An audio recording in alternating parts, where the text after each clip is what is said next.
How have you been since we last chatted, brother? So again, I said, how have you been since we last chatted? well, similar. I mean, similar thing. I mean, I'm still getting this.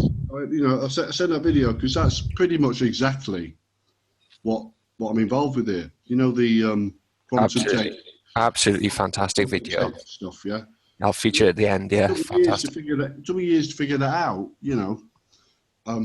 But that that's exactly what's been done to me for 21 years. Yeah. Mm, They are using this technology, and without question, there's no question using this technology to do this stuff to victims. Today alone, I had a triggered event in Yazda.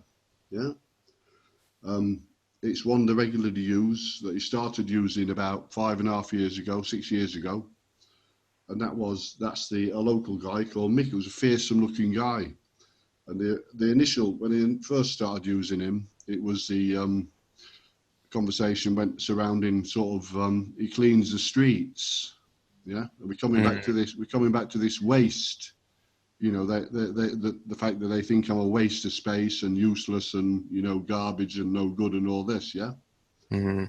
and this is Mickey's regularly used for these triggered events. Even though he only lives locally, as I put in the docx file, why misdiagnosis. Yeah, The coincidences and so on, are so numerous, and also the timing of them, that it's just not possible that they are, routine coincidences.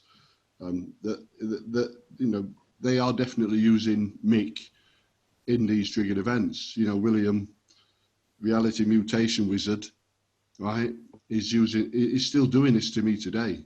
Yeah. And this is, I realized a few years ago now that I needed to try and get help, because like Stephen Greer said, what I'm involved in and what I have been involved in over 21 years is very extreme deep state spying. Yeah. yeah, it was good actually. Paul, thank you, brother. I jumped on this Stephen Greer kind of information pipeline when I got out of jail in 2015, and fascinating stuff. Was really into it. It was only then later on was Yeah. seeing like the Clinton connections and some of the stuff they were doing on the beach with these, so-called contact with stuff on the horizon. It just made me question things, but nevertheless, it doesn't detract from the powerful message, which I will post at the end of this video. Yeah. I don't think it'll cause any copyright issues, I wouldn't have thought, or I'll just link it at least for people to Yeah. have a look, because he hits the nail on the head. I laugh at people when they're like, "Oh, we could be being watched, we could be being monitored." I think it goes well above and beyond It goes way beyond, smartphones way and smart TVs. beyond being watched or monitored. It is being totally manipulated. It is complete reality mutation. That's what it is. They're doing the stuff that I said. Triggering meetings. This is how they're manipulating people. This is how William and Ali and the other spies I was involved with. This is how they got Litvinenko to that hotel. Yeah, it would be a combination of gang stalking, physical, manipulation by spies, and almost certainly the same use of this technology. Yeah, to trigger meetings and to trigger events and so on, to manipulate the man into that hotel. That's how that's been done. Yeah. Like I said, William's always known, after I was declared dead, he's always known that I was so, heavily involved with them, that I would know, as I said, having, stayed at the Millennium numerous, many times in the early 2000s, he's always known I would know that they did it, And this is something that I kept quiet about for a long time, and as Stephen Greer says, that's not a good idea. Well, this is it, and I'm glad you mentioned that, because on that note, it is very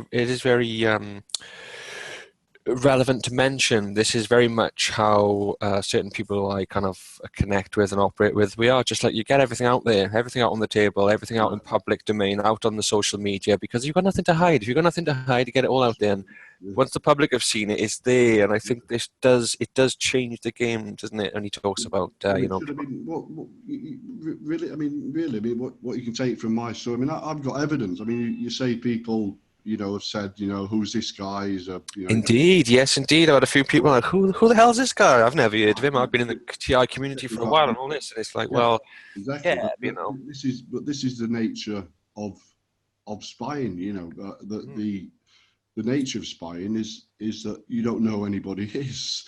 exactly. Yeah, Exactly. that's the nature of it. It's, you know, it's done in a way that you know, it's complete secrecy. You know, there's no publicity in spying. Well, it's ironic because, sorry to interject here, brother, but it's ironic because I think, well, one person alluded to, oh, who's this guy who's sought you out? I'm like, actually, no, that wasn't the case. It was, you were talking about some outlandish things in the comments, if I'm not mistaken, Paul. And I say outlandish, I'll say outlandish to some, not to myself. And I saw some of the stuff you were saying. I was like, hang on a minute. And it was actually myself who reached out to you and said, and it was just fortuitous timing, I believe, that, you know, I was just doing my podcast thing. But we've not actually discussed, I haven't asked you, but have you actually connected with anyone else on a kind of putting stuff out there level? Not really, no. I mean, my prime objective now, I mean, essentially the situation I'm in is I'm 61, yeah? Yeah. And this has literally took over the last 21 years of my life. It has, you know, sort of turned into a complete impoverished sci-fi nightmare.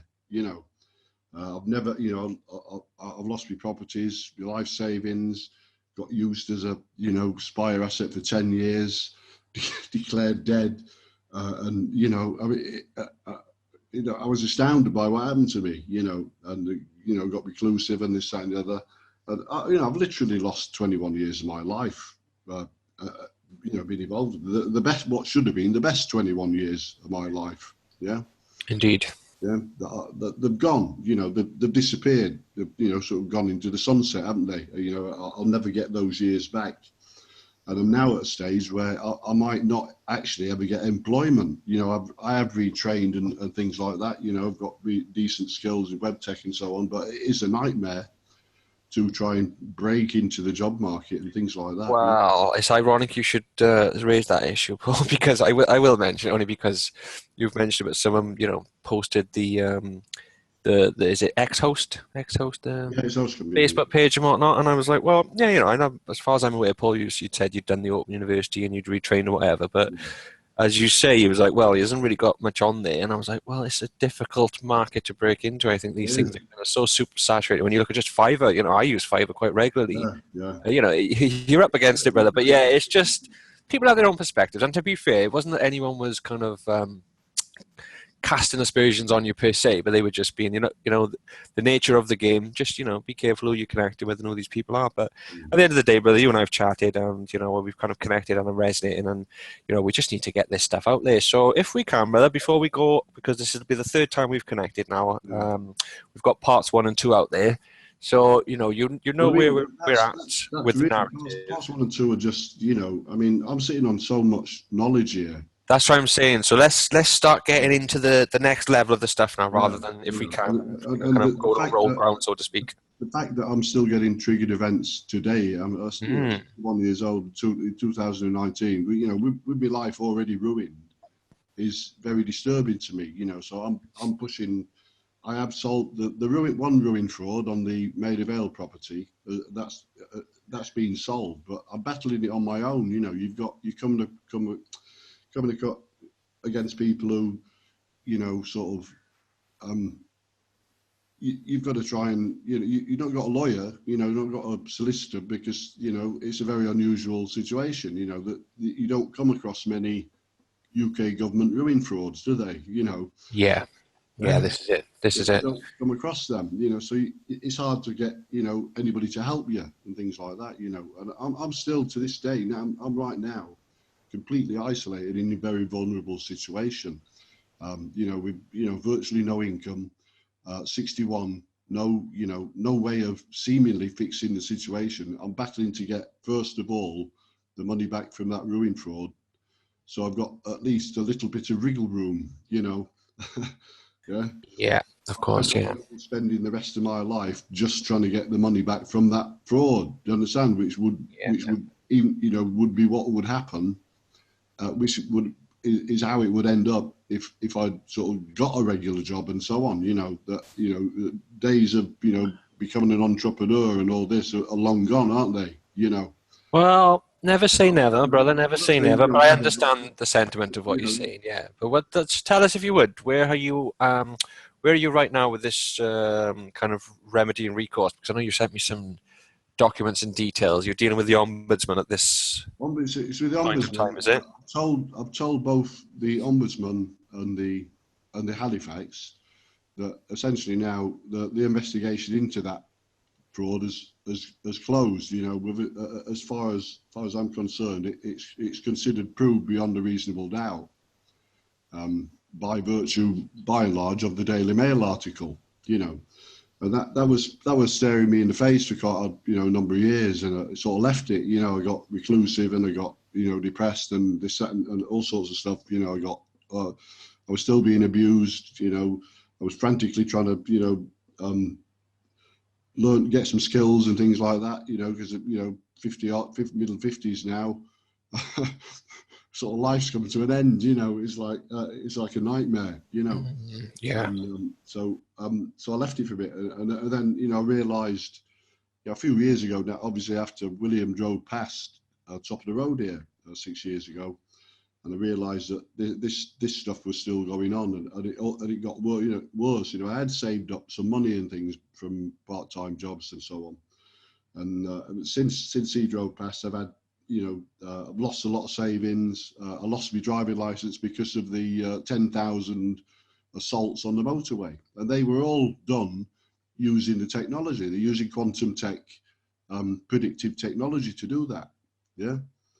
I didn't fully realise that at the time, and he knew that when he did that I would probably naturally go and see somebody about it, and so when everything they do with this tech and when they're watching people and manipulating them, they're planned out 5 steps ahead. They plan out what's going to happen to the victim and what they're going to do to the victim after that, and then after that as well. It's planned out well in advance. And so he knew that would happen, was deliberate, and so then it sort of spiraled downwards again. Lost savings, lost job, no income, and I'm back to what the hell's happened to my life, No, I hear that, brother. I hear that. Very isolated. And I'm finding that I'm at a stage in life where most of the people I went, I'm in the area where I went to school with people in this area, many years ago now, and most of those people have actually many moons. That they've retired, and I'm sort of still trying to start my life. It's a very kind of unbelievable situation. Yes, no, I can imagine, brother. Especially sort of no, I can really relate to what you're saying. I've had my life wiped out. I've been, essentially, as I said before, murdered, in an unusual way. And they've got me tucked away here in Doncaster, away from, London and this, that, and the other, away from everything. Nobody in Doncaster knows about this. And as you can see from Stephen Greer, the technology they're using and the capabilities of it are known to only a handful of people in the world. Yeah, a handful of people. Yes, exactly. This is where the compartmentalization comes in, isn't it? Right, yeah, and I'm one of those people, and William knows this. The UK government know this. Yeah, they also know I've joined the dots. Joined the dots on everything else that it's connected to, or a lot of the thing and the atrocities that it's connected to. And on that note as well, Paul, when someone in the comments made the inquiry, how is Paul McGowan still alive? And I replied, well, I think he's still on his mission. As you say, you've been in the thick of it, and as you say, you can comparing yourself to people of your same age back in the area by a conventional kind of living and lifestyle, you should be, you know, getting ready to enjoy your retirement now, if not already enjoying semi-retirement as a successful entrepreneur. But unfortunately, your path has been more of a meandering, difficult one. But as you say, we've all got a purpose, so it does seem now this is your purpose to me. That's at least what it seems anyway. It's essentially what my life has been for the last 21 years. Unknown to most people, because nobody's seen this. You know, it's the way it's all being done. It's all very clever. You know, that nobody can see this being done. That's the problem. And as I say, we're coming back to the zersetsung techniques, the same techniques of nobody can see anything. You know, and there's no admission of anything. You know, there's been no admission. Everything I've come out with, you know, I don't know if you've noticed, nobody's come out to refute it or anything like that. Nobody's said a damn thing, have they? This is it. This is it. Silence. This is how they operate. They don't say anything. Yeah, they won't say. Nothing will be said about this. Right? You've got to force it. You've got to, you know, you've got to try and get a legal case. You can only be looking at, you know, war crimes, international criminal court. There's no point in UK courts and things like that. You're looking at war crimes here, and as you know, ultimately, as you'll see when we get to the end stuff, it's Agenda 21. You know, this is how they're doing it. You know, although I've been involved in spying and so on, I can see clearly that you know, through the time scale I've been involved with, and who the people are and so on, and the connections to the government and so on, that it is Agenda 21, which is a general degradation of people, you know, lower orders, etc., lifestyles, you know, living standards and things like that. You know, people are on nowadays appallingly low wages compared to the money that they do really need to live properly. You know, yeah, money's a problem for a lot of people, isn't it? You know, it's not just. It's not just the poor. it's a lot of people have money problems now. You know, it's a nightmare, and there's a massive gulf between, you know. Inequality's never been bigger, is it? The gap's never been bigger. It's massive, yeah. And this is the core concept of Agenda 21, where you've got this division between what they consider to be elite people, etc., and then the lower orders or whatever. I hate to be a negatron, though, Paul. I do hate to be a negatron in these situations, but we know we've no recourse in the UK courts. We know this, but even when we get to the international level, who's running the international courts? You know what I mean? We've got United Nations. You know, these people are right at the top of the tree. So I feel this, you know, obviously it'd be good to try and get recourse in the system. Is it about taking the system back, so to speak? Yeah, I mean, you've got corruption throughout here. You know, it is you know, massively corrupt, isn't it? And it's going to be a case of, you know, really, it's you've just got to suck it and see. You know. Well, this is it. Yeah, I reached out to a fellow in America that I was introduced to, Dominic Izzo, and apparently, you know, he's connected with a lot of people in the enforcement agencies who, you know, can see what's going on and are ready for change. And I don't know, do you follow any of this QAnon narrative and the whole Trump business? This whole QAnon business and that, you know... There's anything to do with big money, you're going to get big corruption, aren't you? You know? Well, this is it. But they're talking more about... positive elements then, if you like, within the American military and getting behind Trump and all this business. But, you know, I'm not holding my breath for any of it at the end of the day. But it's like, what I'm saying about this, I mean, you say it's corruption and so on, but what you're talking about is what I'm saying is Agenda 20. You know, I'm in Agenda, this guy's put me in Agenda 21, which is a prime example. Life destruction. Of extreme level of the spectrum of what's, you know, we're all under it to one degree or another, as you know, with all the prime directives and objectives, etc. But extreme end of it. Oh yes, indeed. I had my life wiped out, you know. Yeah.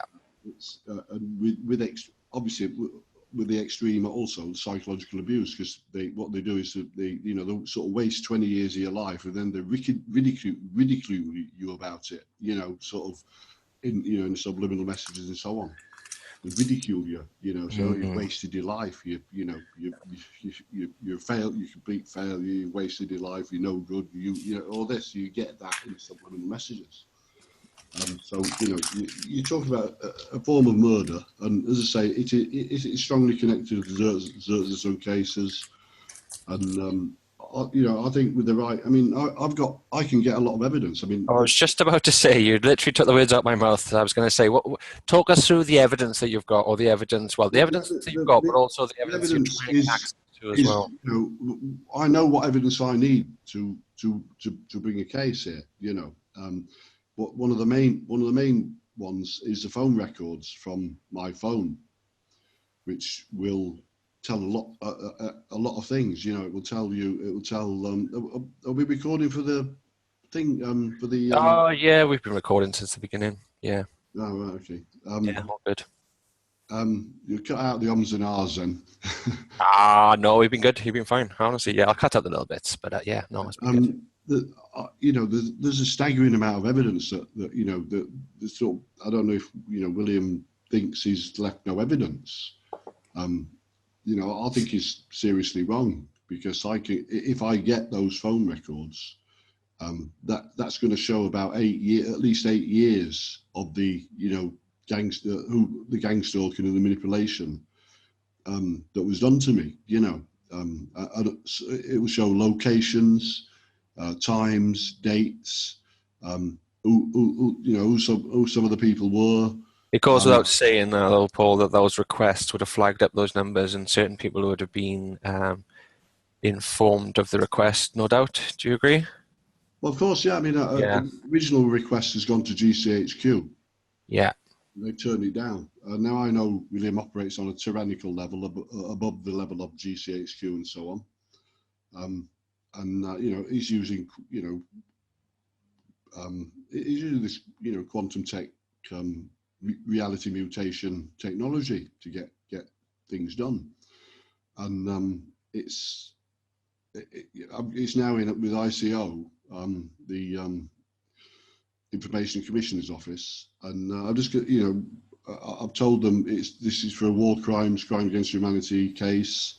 This is where public awareness kind of campaigns come into play, with and just memes. Memes are so effective. You can make such effective memes that there's a lot of Carol Woods memes going about now. Just trying to raise awareness of her situation. It's absolutely disgraceful. Well, my Facebook account's been blocked. Yes, you said, yeah. What happened there? Was there any kind of email notifications, or did it just? It was just stopped. It just got stopped completely. One day it was there, next day it was gone. Disappeared. I've sent them emails. They asked for ID, and I sent in ID, and nothing happened. It's all gone. I mean, that's been taken down for a reason. Obviously. It was left up for a long time, and people did comment, saying, why, if all this information is true and so on, why is your account still there? This is it. It's gone. As I say, it's gone now for the time being. I'm trying to get it back, of course, because I've got web account, other accounts, pages, and things like that connected to it. So but again, that could be part of it's a life blocking program that's being run. I've watched myself being manipulated sort of from pillar to post over the last, 5 years or so. Literally manipulated from pillar to post. It's, I'm sort of going from one thing to another. I'm stuck in massive confusion about what's being done to me still, and why it's done and so on. And it's just essentially just wasting even more years of my life on top of what was already done, at the time, from 97.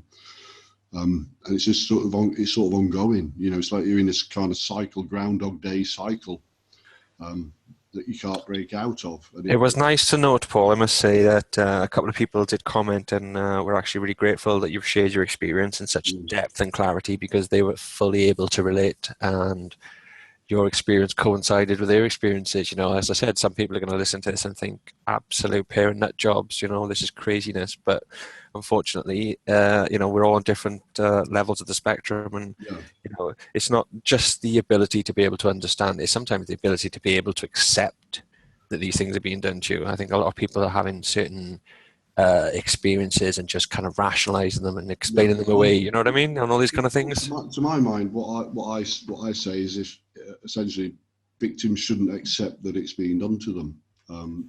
They should, like I'm doing, try to get evidence of it, and you know, get a case together. I think sooner or later somebody's going to break through and bring a case against these people.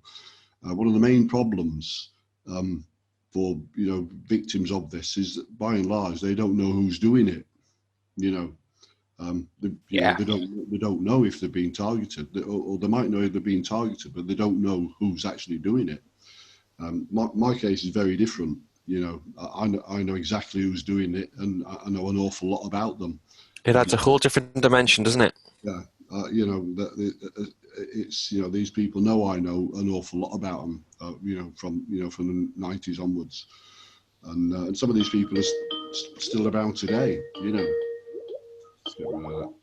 some of these people are still around today. You know, I spoke to, I mentioned in the comments there an occasion when during a, you know, gangster thing, whatever, it was, we had a conversation. We went to Sharon's house in Camden, who's a spy, one of his, William's spies, and I spoke to her in 2015, I think it was 2014 or 15, and it was. I made a sort of, in the comments there, I put some of the things that happened. You know, it's quite a very sort of bizarre situation. One thing is that the Sharon's dog ran away from Eve Carlo William instantly. You know, so They're very highly psychic creatures, dogs and cats, as we know. So that's always and anyone will tell you the same. If my dog doesn't like you, I don't bloody like you either. And that's just it. Something, you know, didn't register too much at the time. It's only something I've remembered later. But the dog ran off, you know, at great speed from Eve Carlo William. And additionally, on the same day, same evening, I think, Joanne. Joanne it's a very interesting, unusual situation again. Joanne was one of the, she was a gangster's moll or whatever, you know, she was involved with the targets, you know, the Adams family. She was involved with them, and she was also involved in the plot to kill me.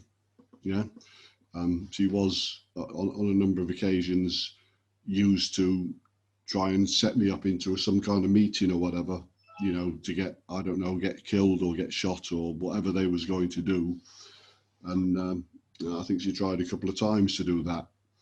And one evening, the same evening, she was in Sharon's house. Now, Sharon was a spy who was stalking Joanne. Yeah. This is how they do it. You know, Sharon has always pretended to be Joanne's friend, etc. Yeah, but that's not really the case. And on that same evening as the dog ran off, Joanne also commented that there was something rotten in Denmark about Eve Carlo William. And again, that's something, you know, that comes to mind in later years after all the stuff that's happened to me. You know? And so that's two incidents there where sort of people have observed things or whatever. And as I was interested, you know, or not interested, I mean, you know, a bizarre situation. I'm sat talking to Joanne, who was a gangster's moll, you know, involved in plots to kill me, and I was. You know, I knew full well, you know, I knew the situation, you know, I knew she was involved, and I had to sort of talk to her very, you know, normally, and, you know, obviously without giving away what I knew, you know, and that's So at that point in the game, how come you didn't just detach yourself from the situation and just... Well, because by that point, I mean, we've come to this bit about liquidising my assets and getting rid of my money and things like that. Yeah? So where are we in the narrative now then, Paul? If you're talking about, you're fully that, aware now of the situation, these people are actually, you know, probably took the first few times you to go, hang on a minute, there's something not right here. But talk us through the narrative, if you would, so it makes sense for people. I think we might better go back to when the actual sort of first became aware that, you know, there was a contract out on me for some reason, you know. But, right, tell us about this then. Yeah. That was in March 2001. Yeah? Right. The previous year I'd spent at Parissa's, and it's clear now that I was sort of being set up for that, you know. I was invited to Parissa's by Rocky, who sort of figured, who was a manipulative figure throughout all the years, pretty much, you know. And you know, and then towards the end of 2000, the sort of invite to Parissa's was withdrawn, and that was, you know, strangely, you know, sort of it was just withdrawn altogether. And in very early 2001, Rocky's friend Zoran in Cricklewood, who was also a spy. There was 3 Montenegrins who were spies. He invited me to stay there, and what happened was that the people that used to come to Parissa's came to Zoran's instead, you know, and the likes of Jake from Brown's, various others, a Housey, that was Simon Margolis's friend and associate, came up there, and a few other people, you know, came up there as well, and so I was there for a little while, and then in March 2001, I think for some reason I had to move or something, and I went then to my old friend flat in Battersea, and this is at this point then everything sort of changed a bit, you know. I had been introduced to by Rocky again. Rocky introduced me to, you know, virtually all of them, I think, yeah. And I had been introduced to a Montenegrin called Zach, and and he sort of took over, I don't know, bringing me the drugs or whatever, you know. He brought them. That was a very bizarre situation, you know. That kind of, it was very unusual. He sort of took over, and you know, I didn't twig. I mean, Zach was a Montenegrin who, for some, you know, he drove a little Peugeot, and he seemed to have some kind of part-time job or even a full-time job, I don't know, but in a hospital or something like that. But, you know, mysteriously, he also could obtain sort of, you know, reasonably large quantities of drugs and things like that, you know. So it was a bit bizarre. That's some link. Yeah. It was a bit bizarre, but I recognised it. Comes over from the islands, doesn't it? So yeah. Yeah. Well, once it started, once I was introduced to Eve, Carl, and William, then once it all started sort of properly, it became more than apparent that Zach was working with him. You know, they were working together as spies. Yeah. And so, you know, sort of got that situation. You know, and essentially what happened was, I think it's March 2001, sort of William approached me and says, you know, there's some kind of problem, you know, you've got a problem or whatever. And I had realised that there was seemed to be some strange behaviour in the few months previously amongst some of the people that were ringing me and things at the time, you know. Right. They'd, some strange things were going on, you know. Think people had withdrawn, some people stopped ringing and other people started ringing, and some various other, you know, strange kind of behaviours were going on, you know, in those couple of months in early 2001. And then William approached me and said, you know, there's some kind of problem, you know, let me be your driver or something, you know. That's essentially what happened was, it sort of made me aware that there was a problem and that people were trying to kill me. You know, I didn't know. You know, he didn't never told me why. You know, and I've never found out why they tried to kill me to this day. Yeah, that, you know, some of them never found out. Yeah, but that's Hadn't the excuse me, the flat where they didn't you say they stole your flat from you? Hadn't that happened before this point? Oh yeah, that was gone. That went in. I'm just figuring that would probably be kind of motive, if I'm not. Yeah. Well, the removal of the flat, the fraud on the flat was part of the manipulative process. Yeah, because these people. That's what I'm saying. So it makes sense to get rid of you before you even try and get any recourse. You know. They plan things out well in years in advance. I mean, But if you think about it, if there's a network that's been doing this for a long time and kind of defrauding people, and back in the day when they talk about kind of this whole narrative of the Rothschilds kind of infiltrating British high society and getting people into compromised positions and all this kind of stuff, they know how to do it, and they know these things. They're not just to be done overnight. You can't just defraud someone out of their own home. It doesn't happen overnight. You've got to play the long game, and you have to use these tactics, maneuvers, and mechanisms in place to do it. Mechanisms. Indeed, yeah. That's right. So what had happened was it had I've established, I've got all the evidence together now, and I've established what was done. It just disappeared in November 1999. That was just prior to me being sort of invited to Paris's for the year 2000, most of that year. And that's kind of what happened. It had already gone.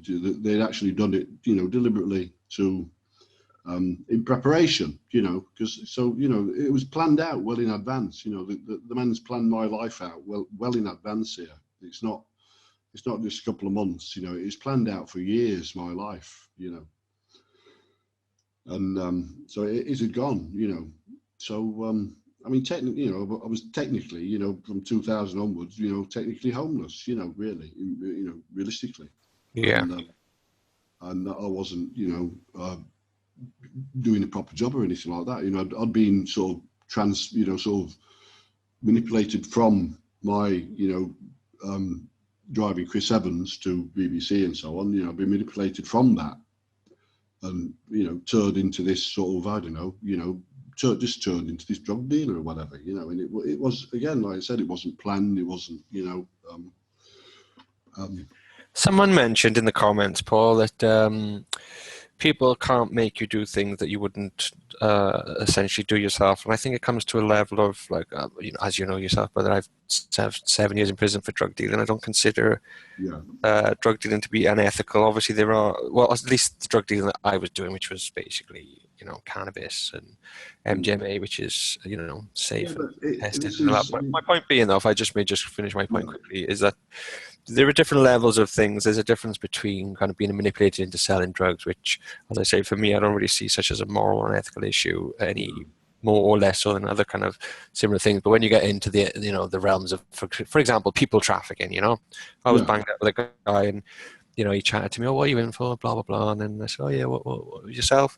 "Oh yeah, he was trafficking girls over from Eastern Europe," but just talking about it as if it was the most normal thing in the world. Is that to him it was just another commodity, and I think there are different levels of things that people are able to be manipulated into. Do you know what I mean? And that's right. I mean, it was an interesting point that someone actually raised in the comments. To be fair, whoever, I don't know, who said that. I didn't see who said that, but they, haven't been gang stalked or manipulated by a large number of people with a determination, and a sort of a coordinated agenda. A coordinated, systematic agenda. Yeah. To manipulate your life. It would be very difficult, if for anybody to figure out that it was being done to them in the first place. Yeah. And B, to avoid, being manipulated, because of the way it's done on a very casual, friendly basis. Well, I think this is a very, sorry to interject, but I think this is a very key point at this moment in time. Whilst we are obviously trying to get recourse and remedy, this information is also going to be very important, and I think helping a lot of people to recognise certain signs and stuff that they may be experiencing, and up until now haven't been able to put two and two together for whatever reason. It's nobody's fault that we're kind of, victims of the indoctrination system. A lot of people, once they leave school, that's what, they consider that was their learning done, and they're just into the system, entertainment, distractions, family, working, and it does, you've got to have a bit of a grasp of kind of certain things to be able to understand what's going on here. Right. More, as I said, just primarily it'd be good to, get the awareness out there, essentially, of, what's being done. It's the first start, isn't it? It's the first stepping stone. This situation, had come about, and I had no idea that it was going. I didn't know what they were doing at all. I'd literally no idea. I was slowly introduced to those people by Rocky, and sort of turned into that person. Really, it was bizarre. Wouldn't have been a career choice or anything like that. But that's how that came about. And this is, this is essentially how I was set up for that gangster project. And it was looking at the evidence that I put together. It was completely deliberate. I had been picked out as the victim, or the someone to be set up to be used for that sort of particular major gangster project or whatever. There was obviously at that time a very large offensive against these people. These were major criminals, Adam's family and related criminals, and this and so on. And again, like I said, none of them, I didn't know any of them at all. I never ever met any of them. Never ever, never met them at all. And so, it is a very bizarre. This is where I laugh at the. There's a certain mentality in the criminal fraternity that's been kind of indoctrinated and bred, which is snitches get stitches and all this kind of stuff. There's all that. But wait, on that level, there's two aspects to this comment, and the first one is, on that level, where do you draw the line? Yeah. On what does someone have to be doing? I know sex offenders goes without saying, but then once you start getting into all this kind of stuff, where do you actually draw the line here? Where we're going to let these people just absolutely fucking run rings around us and take the piss out of us en masse? It's a very clever technique, and the thing of it is, what you find is the big fish are the ones who are always generally, and John Wedge just kind of confirmed this, linked up with the federales and giving the information to the old 5-0 po-po, giving them little guys, is the, as I say, it's turned into the Agenda 21 thing, and the, the fanaticism, and the, the corruption and criminality generally of the people involved, and of course the UK government. My situation at that time, I was sort of, I was obviously pretty naive and innocent. I didn't know. I literally had no idea what they were doing. I had no idea that they sort of. It was at that time. I sort of felt a bit.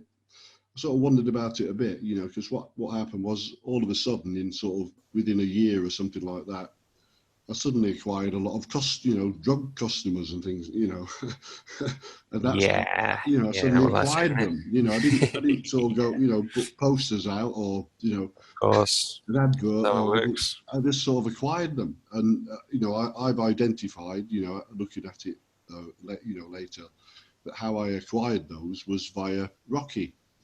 Well, the thing is, Paul, if at any point you would have been taken down, caught with a substantial amount of drugs, you'd be in jail. And they just find the next person to fill that slot, and the numbers. This is how these county lines work. They built it up. And it's crystal clear to me. I was picked out to be set up for that. That I was deliberately introduced to those people with a specific intention of those people ringing me for drugs in order to manipulate me into that situation. It was very strange. It was obviously, planned out in advance, and it was highly coordinated. All those people knew exactly what they were doing at the time. I was sort of essentially removed from, and I was removed from a normal job, if you like, and sort of placed into this bizarre kind of pseudo underworld thing.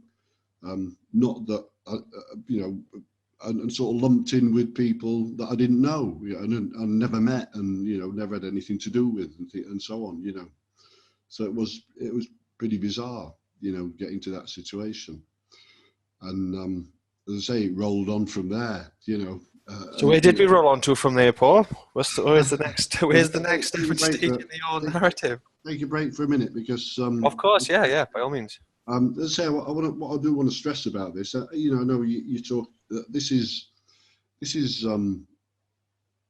nearly 20 years ago now, yeah, and the victimization on me is still going on. So it has turned into something very different than 100%. Yeah, this is not now. Yeah, it's not your average kind of testimony, is it? To be fair, yeah. It's and that this project, or this this gangster project thing, is now only a small part of the the overall 21-year abuse program or whatever, and it's definitely turned into something else. And what I'd recognise it to be is as I said before, an Agenda 21 thing. Well, this is it. You think part one's had a fair few views, so there are people who are resonating, who are seeing it. So this is what people should take out of it. Now, I think you probably end up with about 6 videos about this, because there is so much to look at. There's so much information here that I'm sitting on, and this is why this is clearly one of the reasons I'm still being victimised, because it's what I've tried to stress. When I had a Facebook page and sort of group and so on, is that this is much bigger story than just a few gangsters in London. Yeah, this is it. This is it. Much bigger story. And it's massively disturbing for pretty much anybody in the UK. So it is it's as I say, we'll go through the gangster thing and so on, but we can take out some of the stuff I witnessed, and the methods and the technology they're using to do that, to get through, to sort of carry all that. The thing is, I've labelled it part 1 of 4, but we can we need to get it all out there essentially. So there's no rush, there's no pressure. You give it to us as it comes to you. But it'd be good to just try and keep a kind of coherent narrative. The only thing I'm worried about is people sort of tarring me with the sort of it's his own fault. He did drugs and all this. So that really. At the end of the day, Paul, you can't please all the people all the time, and certain people are going to judge. It'll resonate with whoever it resonates with, and that's how it works basically. It resonates and attracts, and it grows from there. Is that was roughly just over maybe 2.5 year period of my life. That's it. There's nothing else. There's no other criminal crime or any other kind of criminal activity whatsoever. Yeah. So and at the end of the day, who doesn't like drugs? I jest, of course. You know what I mean? But I don't think you've got any worries there. Majority of people. Yeah, this is it. You'd be surprised. Well, you wouldn't. But, I do know that. You certainly do. Yeah, I know. The majority of those spies did them on a sort of very regular level scale. No, it's a $1 trillion industry, so let's make no mistakes about it. It's as I say, we're talking about maybe a couple of 2.5 years, sort of time scale or whatever, a couple of years, and that's it. So and as I say, it is a small part of that of the overall thing, and what, as I say, what it's gone on to be is the Agenda 21 stuff, and also all the murders, the murders, the UK government criminality. All the gangsters in shirts and ties and suits and boots, running Parliament, running the identifying who the real ones are, isn't it? Well, I've got a few little. I've got a good document PDF file from I think it's 3 mathematicians in Sweden who mathematically linked all the corporations together and shown, we know how it works, the 13 ruling families, etc., etc. But yeah, we'll get into all of it, brother. Every single bit of it, as much as we know, as much as we can. Let's have a 2 minutes then. And, yeah, you take your time, brother. All good. Coffee. Yeah. Right. Do your thing, brother. This gangster project, then. It was like nothing that anybody's ever experienced in their lives, I don't think. Yeah. It was a kind of roller coaster. The whole 21 years has been a roller coaster, really, but this was a some extreme. I think, roller to be coaster. fair, Paul, I wouldn't think I don't think it would be unfair to assume that the majority of people who have found themselves in similar circumstances have either ended up in prison or in a mental health institution, or at least a fair proportion of those people. Yeah, maybe so. Yeah, I don't intend, going any of those, but it's. No. Actually, I don't mean you now, but I'm just saying, other people who would have gone through similar experiences could have easily been set up into a crime, and then, no one's going to listen to you when you're already locked up serving a crime already, or it's just. You discussed about it earlier as you've done the research and learning about the technology and things like that have given you to be able to relate to what Stephen Greer was saying earlier. And as I said, for people who don't have that kind of knowledge, it's very easy to mistake these things for the mental health issue and all that kind of stuff. Right, yeah. Essentially, I mean, as I say, looking at it now, it's clear that what I was set up for when I was set up in the late 90s. Although a lot of it was by introduction from Rocky, as I said before, there was almost certainly use of the technology at that time as well. As Stephen Greer says, they can literally predict. They can, when a thought comes out of your head, they know what you're thinking. Yeah, and this is. It's almost certain that it was being used at that time in various ways, and this is one thing that puzzled me throughout when I was involved, in the hardcore sort of getting shot at every week sort of thing. This is one thing that did puzzles me, because I knew there was a massive manipulative process going on with, associated spies and so on. But there were other elements of it that was not explainable, Yeah, for sure. Yeah, not explainable by that, not completely explainable by just being sort of physical, personal manipulation. Yeah, there was obviously other things going on as well, and I would say they were using the technology as well to perform various, aspects of it. Yeah. So that's, that's what I took from that in later years, as analyze what's being done, what's still being done to me today. That, it was, as I say, started in March 2001. I was made aware that some people were trying to kill me, essentially. I don't think there's too much point in going into, how it was said and so on. I was made aware that people wanted to kill me, and I didn't really know, and I never found out why. I probably never will, but anyway, so this March 2001 it started, and I was sort of in a friend's flat in Battersea at the time. He had a flat in Battersea, and I was staying there, and I sort of got, I was approached by William, who I had seen numerous times at Parissa's in the 1999 and 2000, and I had occasionally gone round to where I ended up staying for a year his Walton Street flat, which I believe was his brother's flat. Yeah, and it was sort of, said, essentially it was implied that I was, I'm helping essentially some arm of MI5 or, something of that nature. Yeah. Some secret operation to that involved me and people who were trying to kill me. So it was implied that I was involved, helping them out or whatever at the time. I was going to be helping them,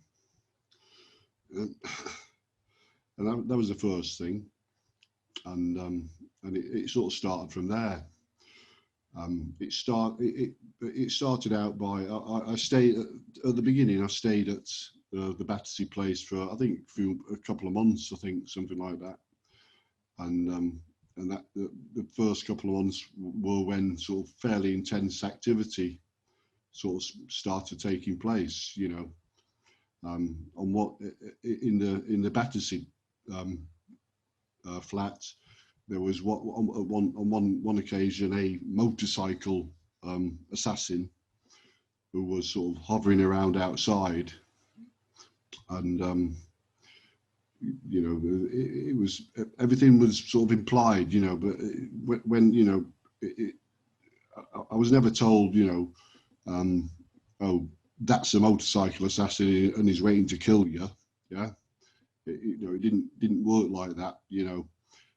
Everything that they do or did is completely tacit, as I've always said. Yeah, there's no outward, admission of anything, and there's no outward instructions or anything like that. It's all implication, and it's all tacit and implication.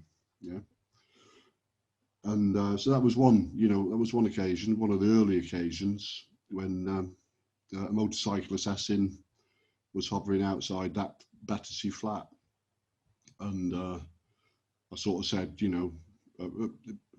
it obviously never happened, it never succeeded, and it was never explained to me how it was stopped. It was stopped in some way, but it was never explained to me how it was stopped. Yeah, so that was one of the early sort of failed attempts. Yeah. And this is when I started to realise that, sort of things were, taking a very strange turn. I was now in a situation. I'd sort of gone into within a sort of couple of years. I got into a situation, without really trying, that sort of people were trying to kill me. For I don't know, for some reason. As I would discover, in the next year or so, quite a lot of people in London, wanted to kill me. So, if I think obviously it's a legitimate question then, Paul, at this point. If you were aware of this, how come you didn't just bust a groove and make a move and make some tracks to pastures of greener? This is it. Because I was always told at all times.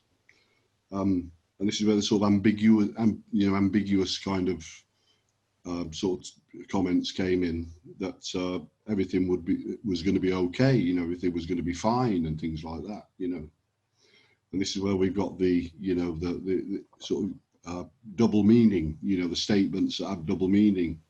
Right. And this is I did get, and I've noted some of the subliminal messages I got from some of these people. During those couple of years, during those few years,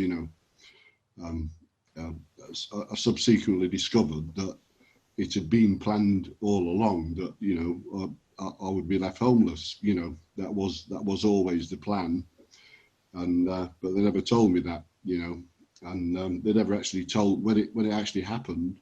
They never told me either. It was all kind of just manipulated. And yeah. This is one of the reasons I'm waiting for the phone records, is to be able to prove that. Yeah, it was deliberately engineered, You know, Well, if there's any hackers listening who know how to hack into certain databases, yeah, you know what I'm saying? Because I yeah. think it's fair to say, Paul, you're quite transparent. I think you've, been safe to say you're happy to share your information with anyone. You're happy to share what evidence you've amassed so far with anyone who wants to take the time to look Yeah, into I it. mean, I would say that from this case, I mean, I'm probably sitting on the biggest cache of evidence of Agenda 21 spies, a large Stasi spy network of a multinational nature in London. I'm probably sitting on the biggest cache of evidence in UK history. You know, I've got a lot. You know, if I get all the records together that I need, then I've got a lot of evidence. Yeah. Yeah. And some of this evidence will be able to be cross-referenced in other people's cases. Yeah? Yes, indeed. Yes, indeed. It is all the same network, you know. It's all the same, exactly the same network. It is a UK government network, yeah, of Stasi spies.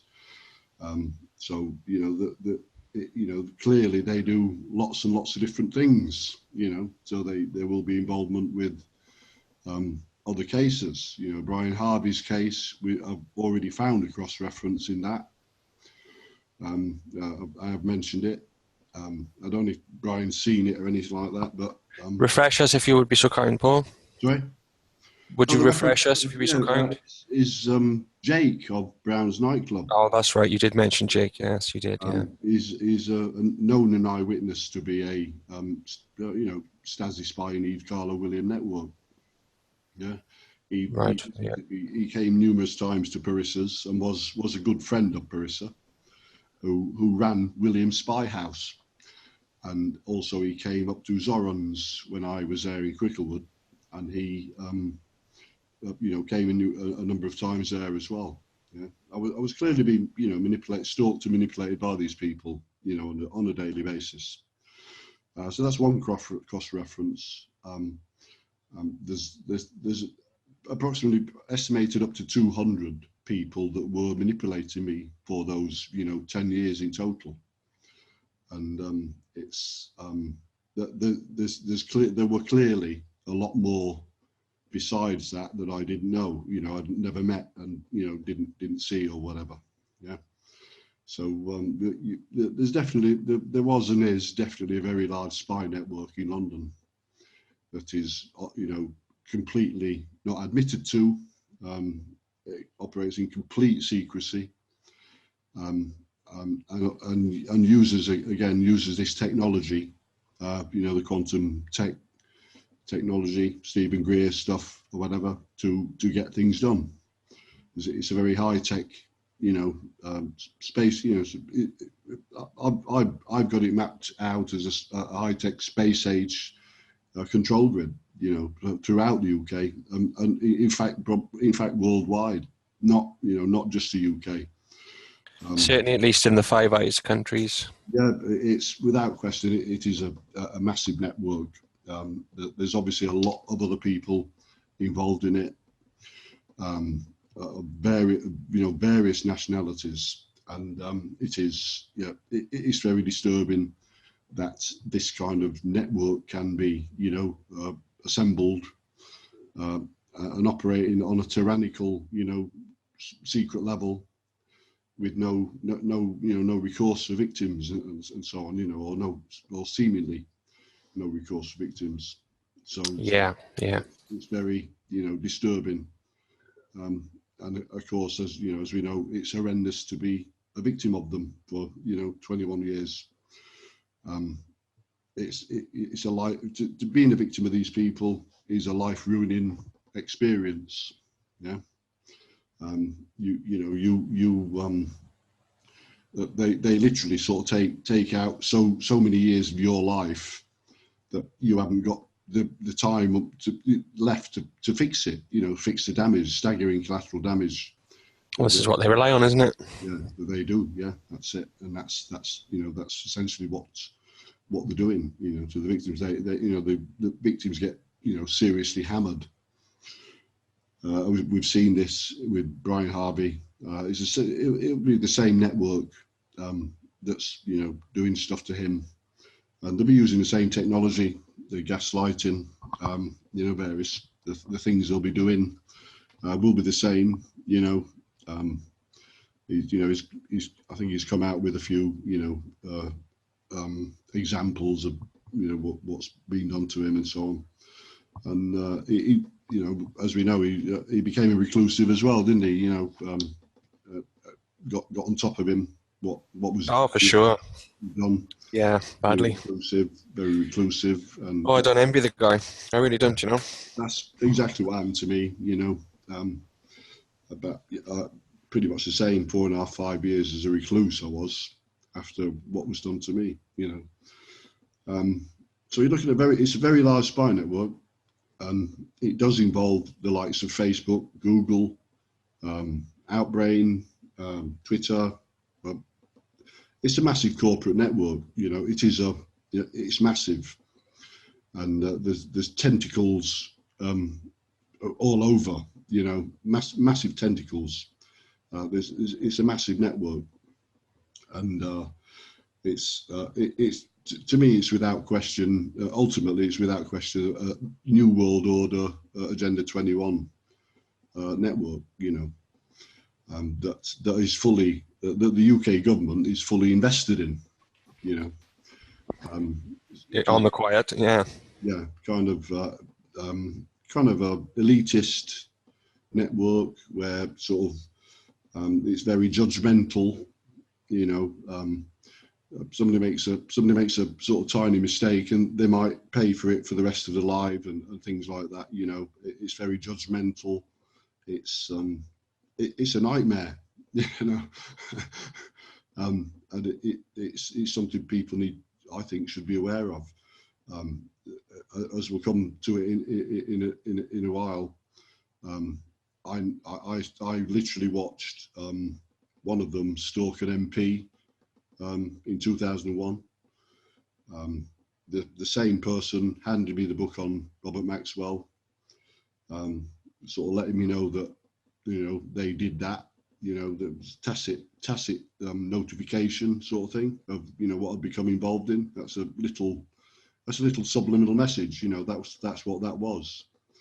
And I've got examples of these subliminal messages that sort of were relayed to me during the course of it. We'll come to those in a bit. But the subliminal messaging aspect of it, they're very confident that they can send the victim these subliminal messages, and not there's no recourse. The sort of victim can't do anything. That's what. Kind of the cryptic element of it, isn't it? Yeah, it's good. Got the plausible deniability then. Yeah, the plausible deniability and so on. It's a big network, from what I can see, and it's not traditional, what you think MI5, CIA, FSB, or any of those, KGB or anything like that.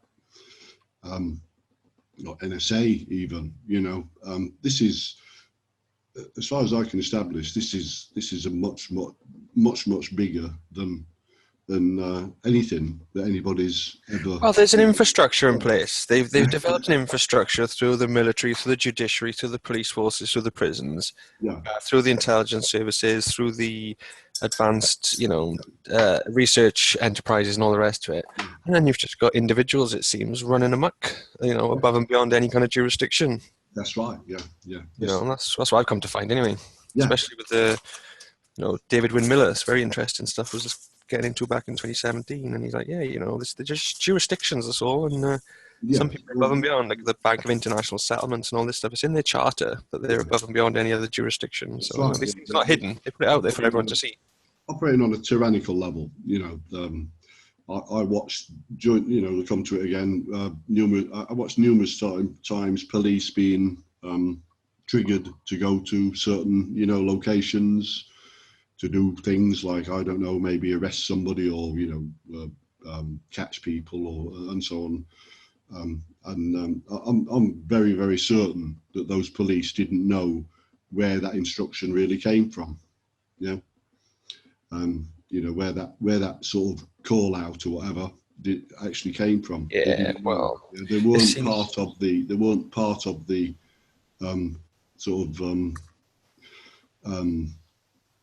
you know, the offensive on the criminals, as it were. You know, they weren't part of it. They weren't involved, you know, as cooperatives. They were used as pawns. Yeah. Yeah, well, another point on that one is if recent reports and videos are to be believed, then the MHRA and the Big Pharma are actually, you know, using police uniforms, but just sending out, you know, non-police officers to do these kidnappings and extractions on mental health frauds. Yeah. You know, they masquerading as police officers. That's a Yeah. serious crime. That's a serious crime. And this is what these people are apparently doing, you know. Yeah. You know, it's a situation I'm in, you know, now, you know, but, you know, I got wrongly diagnosed 3 years ago. I've been battling it ever since, trying to get my driving license back, and it cost me another 3 years of my life, and so on, you know, and you know, I've told them, you know, straight, you know, as far as I'm concerned, they are conspiring in state terrorism and you know, war crimes and zersetsung. That's what they are conspiring in, you know, or, you know, cooperating with. You know, because, you know, there's no way I've got you know, schizophrenia or a mental illness. You know, other than possibly, as I say, post-traumatic, you know, permanent post-traumatic stress disorder, you know.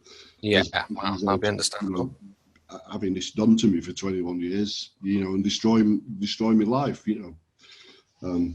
So that, but you know, other than that, you know, I'm fine, you know, on a sort of, you know, mental level or whatever. I can tell them exactly what they're doing with the technology, quantum supercomputing technology. You know, that's pretty much the closest of the video I put there. Stephen Greer video is that's a great one. Is exactly it, really. You know, it's exactly what it is. In nutshell, Job does it very well. Yeah. Right, yeah.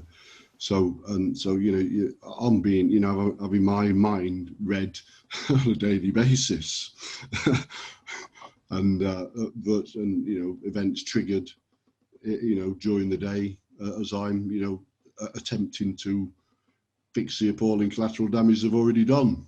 Yeah. So you know, that's still going on today, and this is why I'm trying to get help from lawyers about it all. You know, 21 years. Essentially, I mean, Eve Carla Williams, who I know to be doing it, has spent, you know, over half his adult life victimising me for over half my adult life. Yeah. So it's an extraordinary kind of, you know, situation. And as I say, this is a man who sort of convinced me he was my best friend for 5 years and invited me to his wedding. Yeah. So it's pretty extraordinary. You know, I don't think, you know, anyone in the world's ever come across a situation like this. Yeah. Where you're sort of being stalked by a criminal, insane psychopath for 21 years. Yeah. I'm not sure anyone in the world's ever encountered anything like this. Yeah. Wow, this is it. Your own experience will obviously be unique, but I dare say there will be other people who are having, you know, similar and same experiences. Perhaps not to the level, or perhaps there will be a few same, or even more extreme. You know, there's so many people coming out now, whistleblowers and all the rest of it, and. Well, you know, as I say, I'm hoping to inspired, Paul, I think, to share their information when they hear what you have to say, and you know, it's a brave thing to do, to put this information out there. You know, well, you question all they like. So took a leaf out of Stephen Greer's book. You know, I'm sitting on very, very unique information. Exactly, and as he said, get it out there, get it out there, get it out there. I am one of the very few people in the world who knows about this. You know, I've tucked away in Doncaster. They've sort of squirreled me away into, you know, total obscurity, and continue to manipulate me to, you know, keep it that way, and so on. So, you know, people might want to examine that situation as to why they're doing that. You know, I got removed from society in London and so on, thanks to the gang stalking and the manipulation, and that was clearly done for a reason. It's and also, of course, the continued victimization is for a reason. It's not by accident or anything like that. So I would say I'm very, very, very unique. It is a unique kind of perspective on things in the UK. And world, and the rest of the world as well. And it has led me to some fairly what some people consider to radical political views or whatever, but I don't see it as radical at all. I just see it as sensible. Well, you have to be realistic about these things, don't we? Yeah, there's you put a couple of videos up there about Parliament and politics and this and so on. And I've watched these people manipulate MPs, and I know they've got the technology to manipulate an MP or a prime minister or anybody else. Yeah. So with that in mind, then you've got to political or the democracy aspect of it is kind of out the window, isn't it? When you've got people who sort of operating on above that level who can manipulate all that, manipulate and orchestrate it. Yeah, exactly. 4D chess. Once you see that, it kind of changes your perspective on everything, doesn't it? Exactly. Yeah. Well, it just shows everything for the charade that it is, doesn't it? Yeah, that's right. Yeah. I mean, as you say, Max Eigen, he's pretty much everything he says he's dead right. Oh, he's spot on as far as I can tell. I like Max. He's a good guy. The difference between me and him is that I'm sitting on real names of real people. Yeah, real people are still alive today. Alive today and still operating and still operating as spies, etc. And he's not. I mean, and the likes of David Icke and so on. All these people are they're generic. Their information is generic. Yeah. It's not specific, and it's not. Max Egan can discuss the sort of state of affairs and so on, but he can't go and indict anybody for it. My situation is different. I'm collecting evidence to try and get an indictment for what was done to me. Well, look at this situation now here, Paul, where Ghislaine Maxwell is just swanning around the place. It's like Ghislaine Maxwell, this Jeffrey Epstein kind of business, and obviously, of course, without saying, Jeffrey Epstein didn't kill himself. I think he's probably still alive, but maybe he is, maybe he isn't. Point being is that his partner is just swanning around when there's lots of testimonies and accusations and statements and stuff coming out implicating her massively, but she's just swanning around the place. So yeah, well, it's I mean, I've already said, David Levine, property mogul, passed me the book on Maxwell, the propaganda book on his assassination or whatever. Then I took that, and I'm pretty certain I'm right to be a tacit notification that they did it. That's the same network did that and covered it up with a propaganda book, etc. Yeah, which is a common the paradigm for these murders and assassinations is pretty it's kind of it's the same the same pattern, the same model. Is where something happens, some catastrophe or whatever happens, and then there's some hullabaloo in the papers and the news and so on, which they all control. Yeah. They control all the media and all the news and so on. Nothing gets out. Nothing will be put in mainstream media that's remotely compromises them. Yeah. we know this. We've seen this, haven't we? Time and time again. Yeah. So that's the pattern. So you get hullabaloo and all sorts of shock, horror, etc. and the various stories and the misinformation, disinformation and propaganda. And then it goes on for a few more years and it might be investigated, and the perpetrators are generally controlling the investigation, yeah, as well. And then at some point maybe a book's written about it, so they can profit from that as well, yeah, because, you know, lots of money is, you know, very important to these people. So they, you know, they like to make money wherever they can, and that's, you know, that's the whole, you know, the whole pattern of it is pretty apparent, you know. And then after the sort of book comes out that, you know, tells people, you know, I don't know, all the propaganda and all, you know, gives them all the disinformation and misinformation, because that, you know, the, by and large, they're not going to put the truth in a book, are they? Yeah. Yeah, no, this is it. This is all out there. You've got to sift through it all. You know, discernment is key, they did it, and they're publishing the book.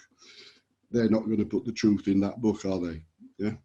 So this is, as I say, a paradigm for a model for these throughout, you know, and it's over decades, you know, many decades, the same pattern. You know, they've got a system for murders and assassinations, yeah. And you know, typically they're covered up. They're all covered up. That's what is being done, yeah. And then what happens then is after it's usually, I don't know, usually about 10 years or something like that, I think, it kind of fades out of, you know, memory, doesn't it? It kind of, you know, fades out. People aren't bothered about it anymore then, yeah. And so regardless of whether any evidence comes up, it's generally sort of buried, isn't it? You know, that's the whole thing what Brian Harvey says, isn't it? Is if anything happens to him, it'll be every Christmas. It doesn't get resurrected, you know. Every Christmas, yeah. That's it. So it's like, as I say, there's a model, there's a pattern for these, you know, for these, and you can see it in all of them. As I say, going back to Maxwell and then onwards to all the others, it's the same pattern. You know, just it's a repeated. They've got a recipe. You know, they've got a recipe for assassinations and murders. Yeah.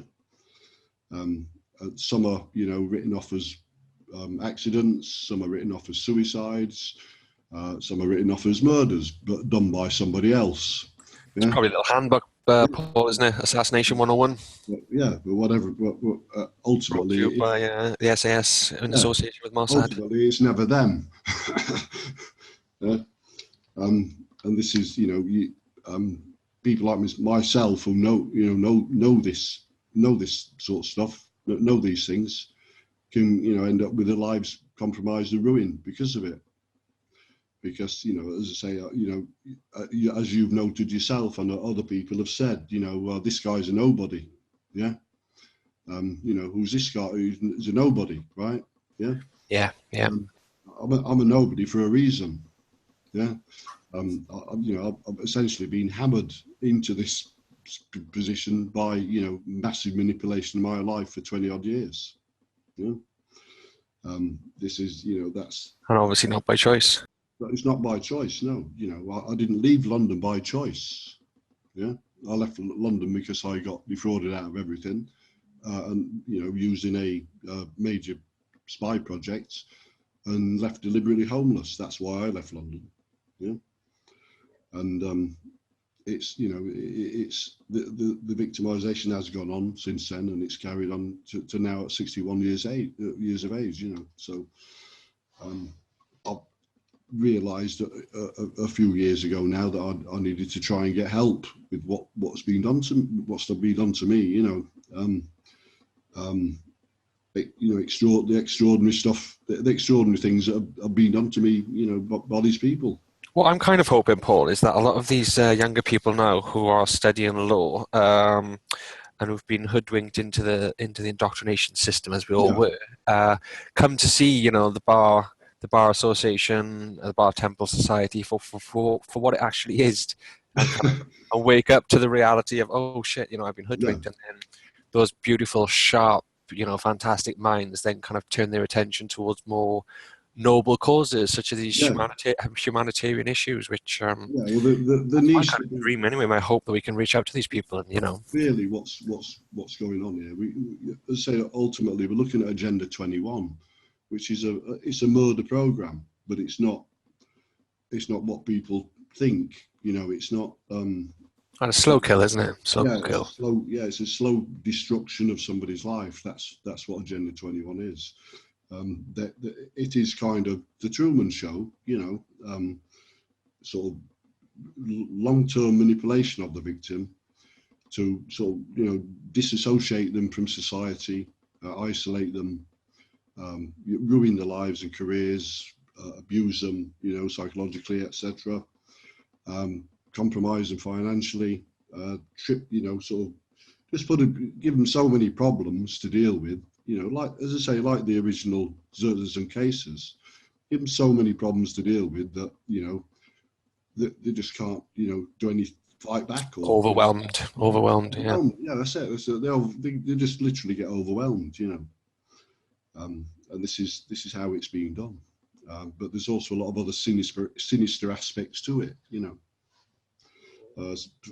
for example, the judgmental, way that they pick out victims and so on.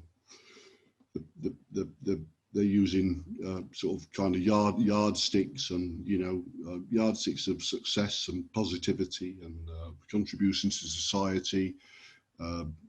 If the victim provides value and so on, things like that. And you can see all this, if you go on LinkedIn. There was a good clip actually on Mark Thompson. Like, I mention it often because I found it really powerful. Mark Thompson's AV9 conference talk, Inventors of Evil Things, talking about his understanding of the narrative from since the last cataclysm. Really fascinating talk. I really enjoy it. But he shows Russell Bernard Shaw talking about exactly the same thing. He was the mouthpiece for the elite at the time, saying, what are you contributing? Because if you're not contributing, then we don't need you. You'll be gone, kind of That's thing. Right. Yeah. Yeah, it's about contributions to society, and as I say, providing value and so on. And I put a number of videos up before the page got taken down. A speech by the 20th most powerful man in America. Made an extraordinary speech, and I'll put it up on the. Who's that, Paul? What's his name? I actually forgot his name now. It was on. Okay. It was on the Facebook group. He is a judge in America. Right. I think Supreme Court judge. I think. Okay. Let's put the link up and we'll get that in the description box. He was labelled the most powerful man in America. It's 20th most powerful man in America, Supreme Court judge, and he gave a speech. I found it astounding, the speech that he sort of gave out, and what I saw in it was classic Agenda 21, New World Order kind of ideology. The apocryphal, cryptic messaging. Much in the vein of kind of George H.W. Bush of the past and the Rockefellers when they're given their inaugural speeches. They give these speeches, and sometimes they're like so, it's so clear what they're saying. When you know what I know, it's so clear what they're saying that it just smacks you in the face, when there's not much room for ambiguity then. Yeah. Right. Yeah. And I just had to say, I did put it on the group. I don't know if anybody noticed it or if it went over people's heads, but I find a lot of this goes over people's heads. And this is one of the reasons they get away with it, because the stuff they're doing does go over people's heads. Well, this is it. The problem being is, like I said, an indoctrinated person, in my definition, is somebody who feels that once they've left school, that's education done with, and then it's just into the system. Kids, mortgage, work, and then leisure activities and entertainment, and not really any kind of real, true education. I was only lucky through my time that I spent in prison that I was able to read all those books and kind of. They don't sort of analyze. They don't analyze why, for instance, they are working for, I don't know what it 30 grand a year or whatever, or, you know, God, 30 grand a year.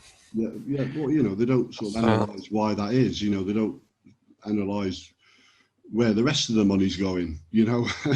Yeah, exactly. and so on. You know, and there's people sucking up this money. You know, this value or whatever. And as I say, you know, I said in the other videos, you know, the trail goes back to Wall Street, and we'll come to that when you know, we haven't really started this gangster project yet properly, but we'll come to that in a bit. The stuff I was well, we might as well look at the first year of the attempted murders by the gangsters. Yeah, I mean, yeah, really, I mean, we need to cover the sort of home in on the gangster, you know, from March 2001, the gangster project, and the you know, all the manipulation stuff and the use of the technology. I watched 2 stage taxi accidents during that. Yeah, yeah, that they were staged taxi accidents. I was sat in the vehicle behind. Yeah, 2 occasions. Accidents. You know, one was on Marylebone Road. And it was an accident that was, I knew to be staged, you know, deliberate, not a normal one, you know, not a natural accident. It was deliberately staged.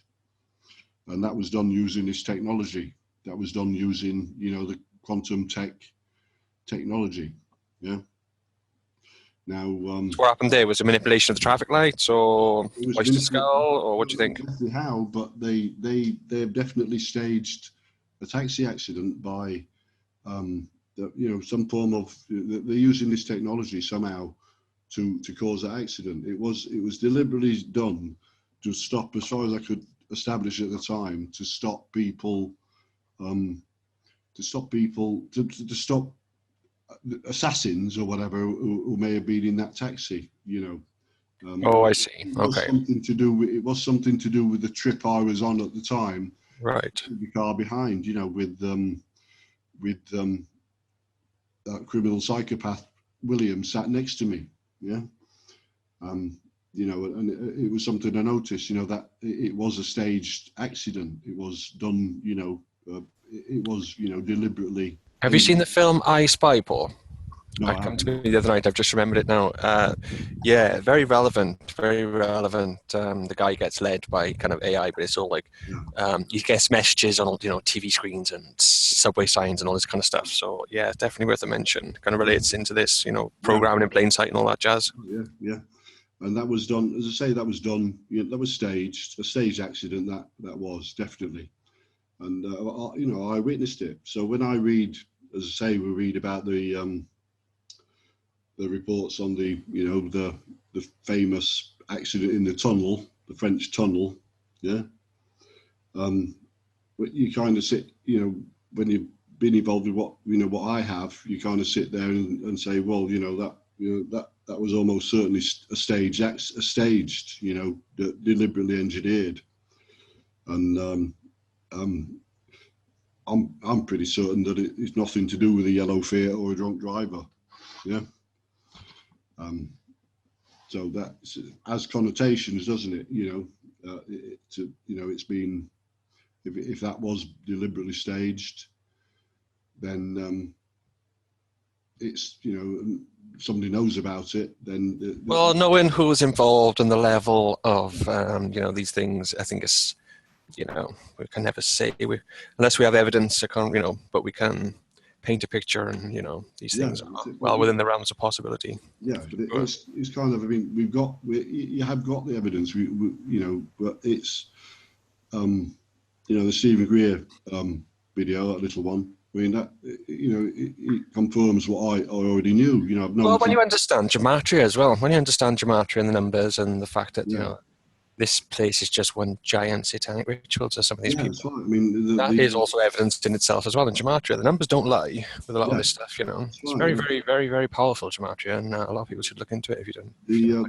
Say that, you know, that, you know, he what he says in that video is you know, without, it's true, you know, 100% true. You know, the level of the level of capability of the technology being used is, you know, extraordinary. You know, people wouldn't believe that they can do it, and this is what I've been saying for the last few years now, told people, as I say, I got wrongly diagnosed because of it. I am because of what I do know about this. I'm isolated. I've been isolated, and ridiculed. People, I've been ridiculed by people. Literally, they said, you're mad, you're talking bullshit, and all this. I'm getting ridiculed. But I know for absolute certainty that they've got this capability of this technology. And as I say, it's still being used on me today. It was used this afternoon. At the ASDA. I had one today, a triggered event, and I do know them to be able to stage these accidents, vehicle accidents. So, I look at most of these now with suspicion. That when there's some kind of controversy.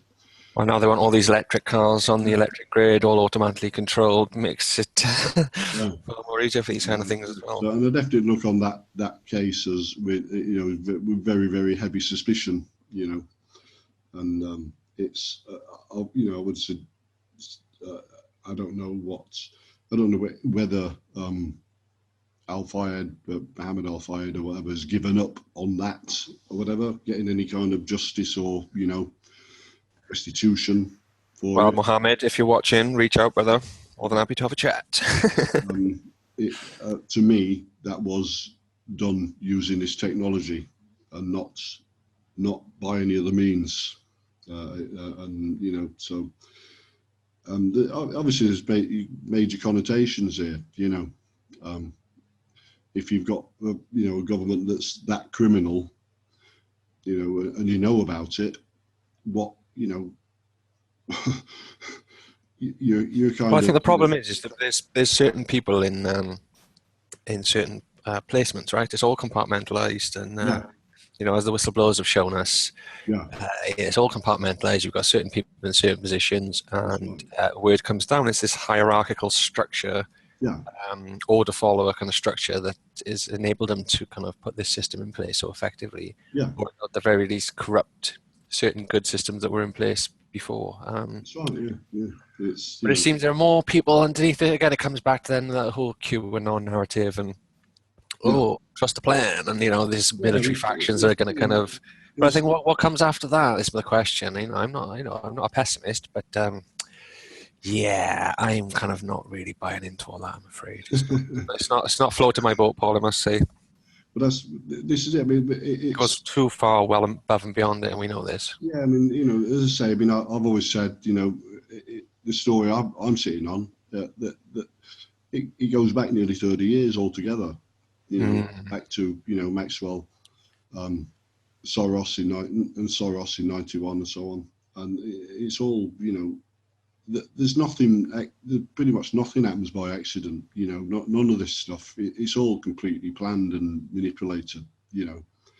And this there's. I think there's a lot of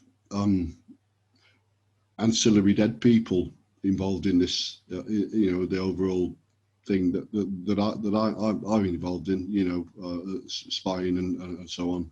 There's a lot of people fell victim to this, to this network.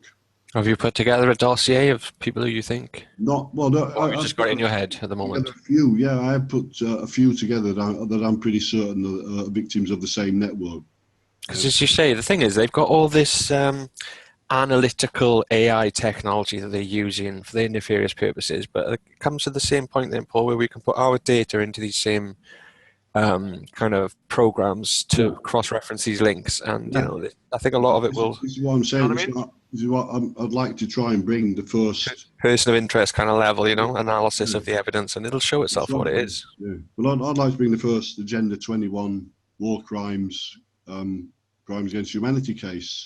If I can get help from a lawyer, and maybe anybody else who could help with putting all this together. I'm sitting on a lot of evidence, Well, this is it, Paul. We're trying to get unity here. So, as I say, people are interested, people are on this stuff. Please do, because there's far too much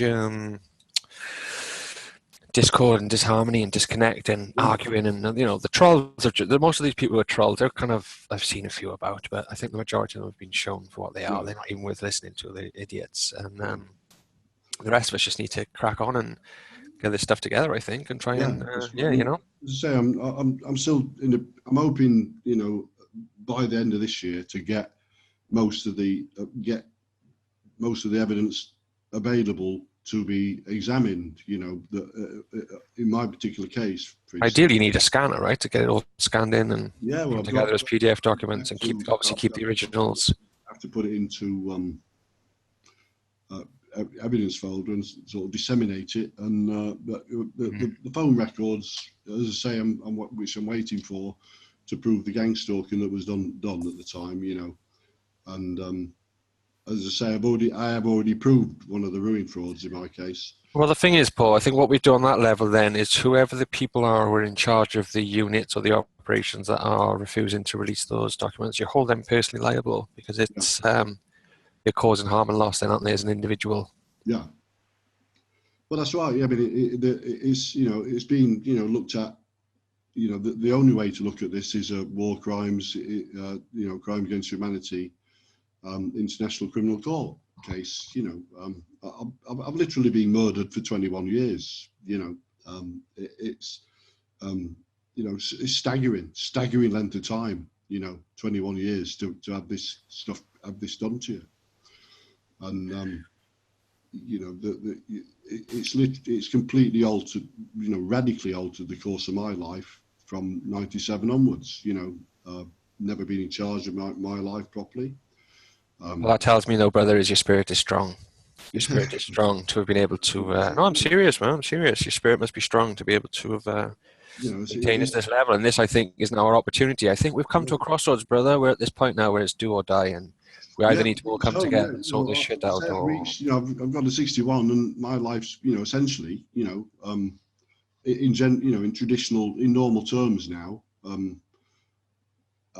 it's come to nothing. I'm thinking, well, what the hell have I been here for? But it is a nightmare to get to this stage in your life and realise that you've lost pretty much 40 years of it, and the last 21 years has been a sort of roller coaster sci-fi apocalyptic nightmare. Oh, this is it, Paul, but I think if we get access to everything, open access, make everything open source, I think the levels of health that we'll be able to achieve, I think these old legends, these old legends and stuff we hear about humans living hundreds and possibly thousands of years, what's to say we can't recapture that? I would have liked to have been some kind of entrepreneur, but, I have to look at my, situation now, still being abused, there was one today, and obviously it's something I'm getting sick of, sort of getting sick, being sick of it for quite a long time now, walking around, and some psychopath somewhere is triggering events in my day, using this quantum tech, reality mutation technology. I know somebody's doing that, yeah. And the ironic thing as well, if I may, this is an analogy that came to my mind.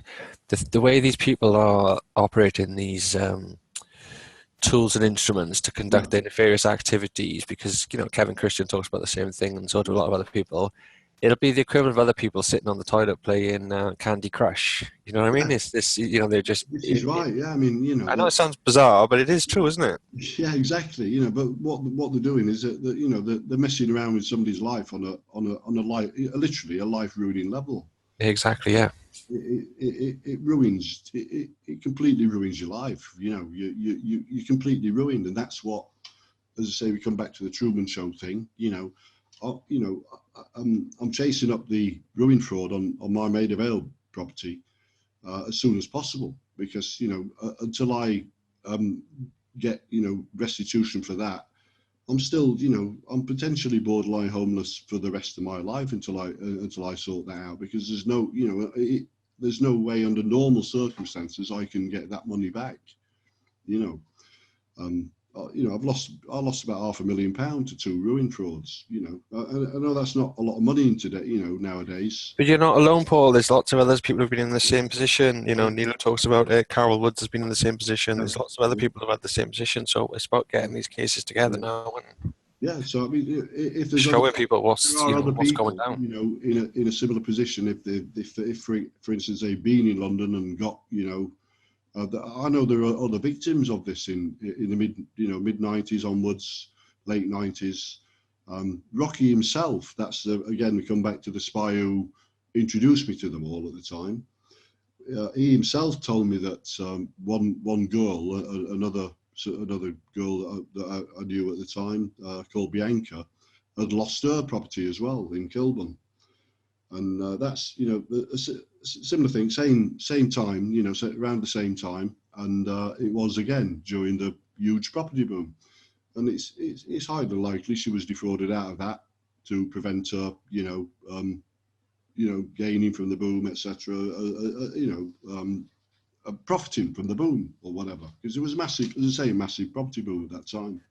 Oh yeah, some people made fortunes, didn't they? Yeah, and I think there was probably quite a few other victims. I think they were doing social clearances, get rid of people they didn't like or didn't want around, and so on. And of course, I also got used for a project for 10 years as well. So it's it's pretty nasty, judgmental stuff. They're not really giving anybody any chance, are they? I know, looking at everything I've got here now, that I've literally never had a chance since 1997. My life has been completely planned out and manipulated for the last 21 and more years. It's, I'm talking to people here and say, oh, you just move on, and I say, well, you can't move on because A, it's still going on, and B, you're completely screwed. You've lost 21 years of your life. You're in a kind of nightmare situation where your sort of life's disappeared. Yeah. And it's all never mind. Just crack on and dust your shoulders off and get on with it. It's like, all right, yeah, easy to say. It's easy to say. Yeah. So I'll just start with one thing. Yeah, the ruin fraud. I have now proved anyway, and I'm just trying to get other aspects of the case together and the evidence. And if it helps anyone else who is has been victims of these people. Then what about Company's House? Have you been analysing Company's House for these people? And because you've got some of the details, haven't you? I know a lot of people have been showing up some very interesting evidence by analysing Company's House. And well, yeah. I've seen a few. One or two of them. One's got a Facebook account. Okay. She's quite Finchley rare. Road. A lot of people are getting linked up to Finchley Road, as we know. That is the hub of the old shenanigans. One's on Facebook, which is quite rare. For them to have any public presence, public persona, Can't help themselves, can't stay in the private, have to put themselves out there. Yeah, Shit, no better done, slip in. And there's other, but most of the others are not. Most of the others are completely out of public eye. Completely out of the public eye, and you can't find them. Publicly or whatever. They don't see, a lot of them are very wealthy people and they don't work or anything. You don't even run a business or company or anything like that. They've got kind of, massive independent means. And, that you look at that and that makes it even more distressing when you realise that these people are literally spending every day victimising you to, completely destroy your life, So they are, performing a kind of murder program on you. It's not very pleasant to come to terms with that. That somebody sort of hates you so much that they want to kill you, sort of thing. Kills your life off, and so on. So it is very distressing. To get into that situation, especially when you sort of haven't done anything. Yeah, of course. And also you contributed to society by, successfully being actively involved in, one of the major projects and things like that. What I was involved in helped, as far as I can see, helped clear up or compromise some major criminals at that, in the early 2000s. And, the sort of thanks I got for it was sort of having my life destroyed, and massively abused for 21 years. So, it's something you sort of have to pinch yourself, how the hell, did that, all come about and all happen, Use and abuse, literally. Yeah, this is it. It's really, really strange stuff. And as I say, we'll get to the fanaticism and the symbolism, sort of devotion aspect of all this. Which has come up, sort of come over the last 6 years. Awesome. Well, I think we should wrap it up for there now then, Paul, and we'll reconnect tomorrow, and then we kind of get on to the next steps of this narrative and try and kind of, as you say, put it together, and perhaps we can, it doesn't even need to be 8 parts, you can go on, as long as it takes really to get it all out there, but we need to try and get this kind of nice, kind of coherent linear narrative. Yeah, get it out, before Christmas, get most of it anyway. Yeah, there is a hell of a lot, because, I've got pretty much got a photographic memory for all these people. It's kind of, when something like this happens to you, you don't forget it for the rest of your life. Imagine, when you get manipulated by nearly 200 people for 10 years, you don't forget that. Yes, indeed. And you don't forget those people either. They're sort of indelible. It's stuck in your head indelibly. They're kind of there for life. You 10 years to be manipulated by these people. And as I say, they're all pretending to be your friend and so on. It's such an extraordinary situation. The way they did it, acting tacitly together and so on. So it's quite a narrative and no mistake. Yeah. Let's say that. Let's just say that. But no, it's getting good. It's good that we've got kind of what we've got out so far. Yeah, but there's a lot more.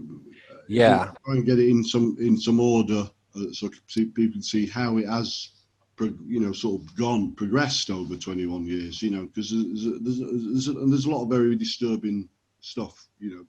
Disturbing things about this. And the fact that, I mean, one of the more recent things I've found is, I've been, applying for jobs and things like that. And if you look on LinkedIn, you see all these people, and going for this roles. And, jobs are called roles, aren't they? Yeah. Yeah. When you go to a recruiter, you're applying for a role. Yeah. Not a job. You're applying for a role. Yeah. This is a key. This is a little pointer to the mindset of the sort of hierarchy and the way it's all structured, is that they believe people should have a role in society. Yeah, and that's how you get the, when you go for, to recruiters for jobs and so on. Everybody's got a role in society. Yeah. Settle programming through the language. Yeah, it's called a role, yeah. And so, again, it's programming, isn't it? You've got to have a role in society, your contribution, and so on. You've got to have a role, and you've got to be, you go on there and you see the people, there's a lot of people literally begging for jobs and so on. They're begging. I can see why, because, people need money, don't they? Yeah, of course. But it seems to be, a very kind of strange situation where you've got to sort of beg for survival, It's not fruitful, is it? Let's be right. You think, you're a capable, intelligent person, but you've got to beg for survival. It's a kind of bizarre situation. And as I say, that's something I've noticed, role on LinkedIn and so on. Yeah, what do you think back to this is, it's people have would talk to me about growing up. I think maybe it's like the 70s, where you just walk out of a job and walk into another job. You know, industry and trade was roaring. You know, people had lots of different trades and all the rest of it. But yeah, as you say now, today, is it? You know, it's vastly different. You know. and you know, you can certainly point your finger at immigration on that front, but when I point my finger at immigration, I point my finger at the design behind it. When there's absolutely, there's been nefarious. You look at the clergy plan and all this kind of stuff. It's all nefarious, isn't it? But yeah, that's right. Yeah, it's done for a reason. You know. Hierarchical, the hierarchy and the structure and the and also, you know, somewhere along the line, all this value and revenue that people are producing in the lower levels is being sucked up somewhere, isn't it? Yeah. funneled right up into the coffers of the 1% of the 1% of the 1% of the 1%. Right. So we've got this, you know, kind of we've got this little slave empire going on and so on. And I'm certainly not sure that's the right direction for, you know, a healthy direction for the majority, you know, most people, you know, or some people anyway. So it is a bit, you know, it's a bit disturbing. It's very disturbing, you know. And, It is, but people are ready for it. People can take it, and for those who can't, we'll have to hold their hands and show them the way. Yeah, as I say, you know, any of those people who say, you know, who's this guy? What, you know, he's a nobody, and so on. The only thing I can say is you know, yes, I'm, you know, obviously I'm a nobody. I've had some very extreme life experiences. I've had 2 mental breakdowns because of what got done to me, and you know, I'm sitting on, you know, I'm still being abused on a daily basis. And I know them absolutely and unequivocally to be using quantum computing, supercomputing, reality mutation technology to do this stuff. And that's like Stephen Greer said, that's something that only a handful of people know about. So if anybody you know, wants to know who I am and why I know this, then they're welcome to get in touch. But you can almost, you know, if somebody's got a legal case, I would suggest people, you know, try to pursue legal cases, because the damage these people do to their victims is staggering. You know, the collateral damage is staggering, and victims do need to try and get the money back, or the cost restitution for the damages that has been done to their lives, really, you know. I'd recommend, if somebody is victimised by these people for a long time, that they put a price on that and try to get restitution, you know, because the way that they do this to victims is extremely damaging, you know. Well, I shall put your email. Shall I put your email in the description box? Yeah, cool. Yeah, that'll be good, because, like I said, there's getting quite a bit of exposure, and we'll get this. I'll put this 3rd part out now, and then, as I said, for the next few, then we'll really try and kind of nail it down as a narrative, because, more structure. Yeah, because that's what people need to be able to kind of at the moment, digest it and relate to it. You know. Yeah, it's still got a little bit generic, this one, hasn't it? Yeah. That's all right. That's all right. At the end of the day, Paul, it's been a long time that you've kind of been sitting on this, so it's only natural that, you know what I mean? It's all good. It's all good. But like I said, yeah, we'll do that, and yeah, we'll have part 4 coming very soon, ladies and gentlemen. Maybe I'll buy evecarlowilliam.com. Good shout. Good shout. Right. Well, I shall bid you a good evening, my friend, and I think we should be able to catch up tomorrow. Yeah, for sure. Yeah. Any particular time? Let me get back to you on that one. I would imagine in the evening, probably 7 o'clock would be good, and we can have a good 2 or 3 hours if we need it. Right. Okay. Yeah. No problem. All right, brother. Have a good evening. All right. Cheers, buddy. Take care.